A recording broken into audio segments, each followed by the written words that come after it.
Y'all, Tea Time with Sweet has finally made its way to YouTube. If you don't have a single solitary clue who I am or what I'm talking about, go follow me on TikTok right now at SweetCyanide_. Now, if you're already familiar with Tea Time with Sweet and how it runs, you're going to love these first few videos. I took some of our favorite stories, put them into categories, and then compiled them so you can enjoy them all at one time. Go ahead and hit subscribe because you're gonna love it here. Now, obviously, we're not just going to keep doing compilations of videos we've already seen. This is a whole new platform. What that means is that we get to enjoy Tea Time with Sweet on a larger scale, over a longer period of time, with more structure and even more mess. Now, if you have some tea that you want to spill and hear featured here on Tea Time with Sweet, which of course you do because our motto is to stay messy and always spill the tea. The email address for submissions is still teatimewithsweet@gmail.com. I'll list it somewhere. Now, this first category is one of my personal favorites that I like to call Savage Nanas. Let's get into it. Before I kick this story off, I just want to get something off my chest. All grandmas be rolling, and I stand by that. I don't care how good her macaroni and cheese is or how good her fresh baked chocolate chip cookies are. She is an 18-wheeler. And I mean that with all the love and respect in the world, because I don't think mine is exempt either. During the Korean War, my grandfather, Richard, aka Dick Potter, was sent to fight.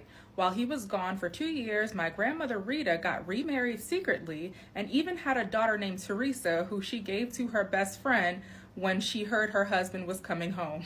Hey girl, do me a favor and hold this baby for me real quick.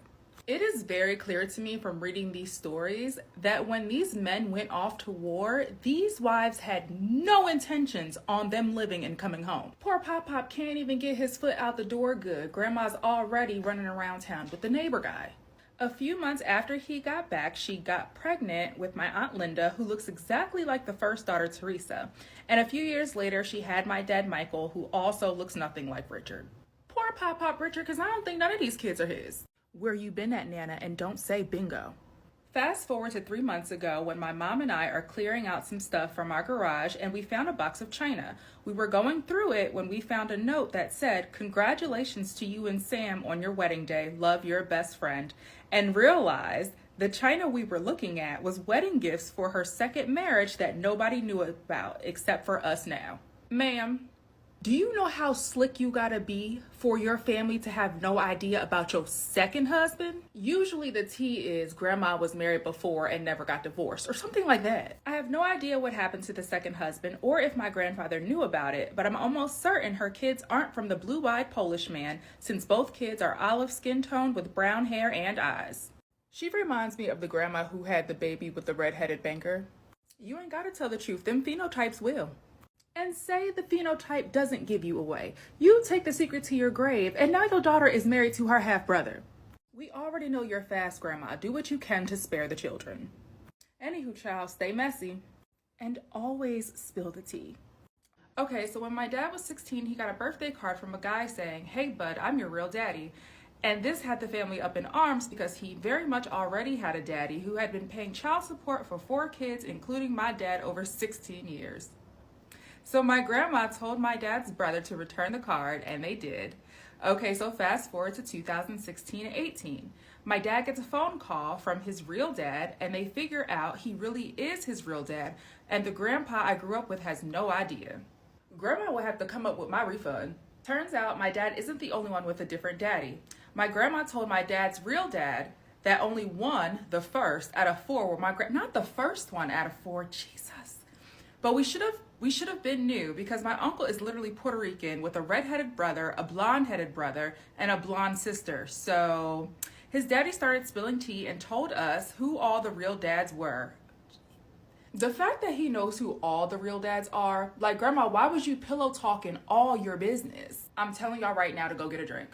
Pause, go get a drink. Baby number 1 is Grandpa's. Baby number 2 is the red-headed banker who got my grandma a home loan that my grandma never had to pay. We should have known. Number 3 is truck driver's baby who she met at the same club. Number 4 is her sister's sons. I told y'all to get up and go get a drink.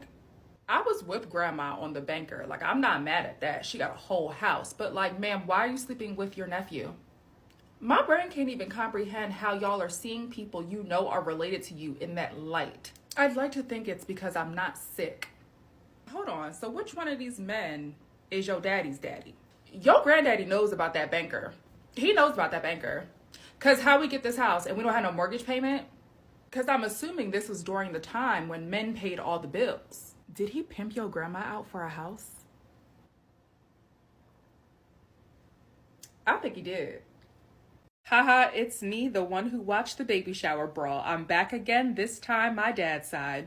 So my great-grandmother lived in Arkansas with her husband who was abusive. No one really talked about it. They were all waiting for her to say something. This was 1937. She got pregnant with my great-uncle. Well, her husband's brother walks in on his brother hitting my great-grandmother, and let's just say he helped her dig a new rose patch. I'm told the rose patch is still going on strong as it was given good fertilizer. And the family gave them money to move to Washington State. The sheriff gave them $50 for gas and said he'd give them 4 days to get out of town. Well, my great-grandmother married her brother-in-law, and my grandmother is her brother's cousin. It's giving very much Annalise Keating. Oh, P.S. It was my pregnant mom who won the fight. She is that bitch in the family. Sis said, put some respect on my mama's name. That's why she felt fine planning baby showers for both her brother's baby mamas, because she knew she could fight. Also, RIP to your great-grandpa, but the fact that the sheriff gave them $50 and 4 days to leave says a lot. Beautiful rose garden, though, I'm sure. Send your family's messy stories in to teatimewithsweet@gmail.com. Stay messy and always spill the tea. And if the tea includes a fight, I want to know who won. My dad's mom married my grandpa when she was 17. They had 2 kids together. About 2 years into their marriage, her mom helped her leave my granddad with her children to Detroit. She remarried a few times and was very wealthy, but we never saw her work. We called her Bad Luck Patty because all of her husbands died in horrible ways. She'd mourn and move on to marry again within the next year or 2. She was remarkably beautiful. I feel like I know where this is going, and like, how are y'all not scared of y'all grandmas? Because I don't know, man, I'm scared of y'all grandmas. Whenever I asked her for stories about my granddad, she'd tell me that my father looks just like him and that he died when my father was very young. That turned out to be a lie. Did he not die when he was young, or did he not die at all? Because I was thoroughly convinced that he definitely died. My mom got a message on Facebook from a woman telling her that she was her sister-in-law and she'd love to meet us. So we drove all the way down to Alabama to meet her, and who was on the porch waiting for us? My grandfather. We were all so shocked. When asked why my grandma would lie about him being dead all these years, he simply put it, if she had it her way, I would have been her first life insurance check. She failed, and when I didn't die, she ran with my boys. Now, this next part is why I say that women of this generation were different, and also, fear them a little bit. When we asked Granny, she asked me if I liked the school I was in and the car she got me, and we left it at that. Damn. She was married 7 times and had collected 6 life insurance checks, 6+ figures each. I was on my P's and Q's until the day she passed. Well, I bet you fucking were. Now, unaliving people is very bad. But the lengths to which these women back then were willing to go in order to secure the bag? It's either you or these kids I gotta feed, and you gotta go. Stay messy. And always spill the tea. Try to do it without pissing off your grandma, though. So I read this one, and homegirls' grandmas really have a legit beef that is not related to their children. And for some reason, that tickled me. My grandmother, let's call her Jane, married my grandfather at 14. I think he was 18 or 19. They promptly had 4 kids, and he developed a drinking problem. My grandmothers never met each other, but I don't think they would have gotten along very well. The grandma that I do know is one of those super holier than thou Christians. And from what I know about my mom's mom, because I never met her, she died before I was born, was that she was a little bit more on the bougie side. I just don't ever see it clicking. Fast forward about 10 years. Now my Nana, my father's mother, let's call her Scarlett, was a bit of a wild woman and known to charge for her favors. Jane was so desperate for her husband to love her and be kind that she offered to give him money for a night with Scarlett. Scarlett wasn't having that. Her normal clientele were very well off, we're talking mobsters and politicians, so she told him to take his money and walk on. This started a lifetime feud between Jane and Scarlett. Fast forward 30-some years and I come along. I could be Scarlett's twin in the face and body. I know Jane was a salty one because you couldn't even pay Scarlett to touch your husband. Scarlett said, baby, I got standards and maybe you should find some. My grandmother loved to tear down her grandchildren, but I was her favorite victim. From the time I was 5 or 6, she would call me fast. That's not what she called her. She encouraged me to marry the literal first boy I dated, and when I refused, she told me I would never amount to anything like Scarlett. The irony of this all is my grandmother at this time still lived in a farm with no running water in West Virginia, and my Nana, who's Scarlett, lived in a beautiful house in the city. Well, that's because Miss Scarlett had standards. I know your grandmother was fuming every time she looked at you, especially since she was stuck on a farm with no running water. And I bet you she still thinks she better than Scarlett. You held on to that raggedy husband just for the sake of having a husband, and that wasn't the flex you thought it was. You can call Scarlett what you want, but at least she got running water. And you tending to cows. Stay messy. And always spill the tea. It's almost 5 o'clock, so let's get into it. So growing up, I was always close to my dad's side of the family. Memories of my mom's mom, Joni, and her husband, Mel, were few and far in between. I knew her as an old lady who talked about God a lot, and him as a goofy banjo-playing artistic man who had a huge garage full of tools. As I got older, I learned a few more stories about her. For example, she had 5 kids with her first husband, and then one day up and left him and the kids. She would try to justify her decision by saying he was abusive. I say try because we're all concerned that if this were true, she left our kids with an abusive man. Later, we found out that her story about the abuse was not even true. So Joni is a liar. Got it. So later I learned she had fallen in love with my mom's biological dad and ran away with him to Arizona, where in her words, he forced her to have my mom, WTF. He passed when my mom was 16 and Joni married her third husband, Mel. My parents moved my family to Michigan in 2001 and we really didn't speak to them for close to 15 years. Time goes on and Mel is eventually diagnosed with dementia. He gets violent and is taken to live in a nursing home. He tried to strangle Joni, again, what the fuck, so Joni is on her own and needs help. None of my mom's siblings will help out. I guess being abandoned will make you feel that way. So within a year, Joni is living in northern Michigan with my parents. Part of me wants to say poor Mel, but a lot of people don't know that old people with dementia have superhuman strength. Pray to Jesus Levante for that staff and protect Lioness Joni at all costs. A year or two passes and one day my dad gets a knock at the door. It's a few detectives from the Major Crimes Unit that had come from their area in Arizona. We watch enough CSI, NCIS, Bones, etc. to know that this meant business. They wanted to talk to Joni about Mel. We learned that one evening in 1991, a woman hired Mel to fix a chair. He is the last one to see her alive and is the prime suspect. She was killed brutally with an axe. MCU had already come to her home in Arizona to collect possible murder weapons. I know he had many axes, which I guess is strange because they live in a desert and there are not a lot of trees to cut. But there are other uses for a hatchet or axe, I guess. They wanted to see if Joni knew anything to help them close the case.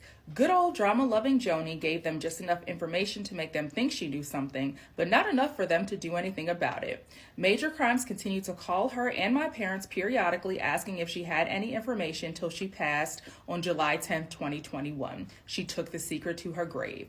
My step-grandpa Mel was always different. When we cleaned out the house after they passed, we found several paintings of dead hobos and songs and poems he wrote that had very dark themes of death, depression, etc. So there you go. Maybe a murder, maybe not. Who knows? I think he totally did it.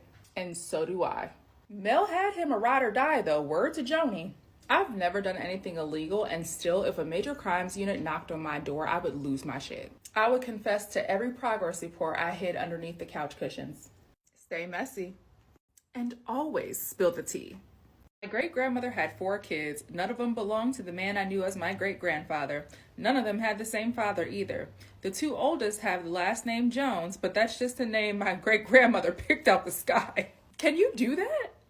Nobody is positive about who either of their fathers are. My grandfather loved the children, grandchildren, and all of us great-grandchildren like we were his own. Anyway, my favorite story about how my granny don't play that is when I was a little kid and she put my grandfather out for several years. Ma'am, you just put your husband out for several years?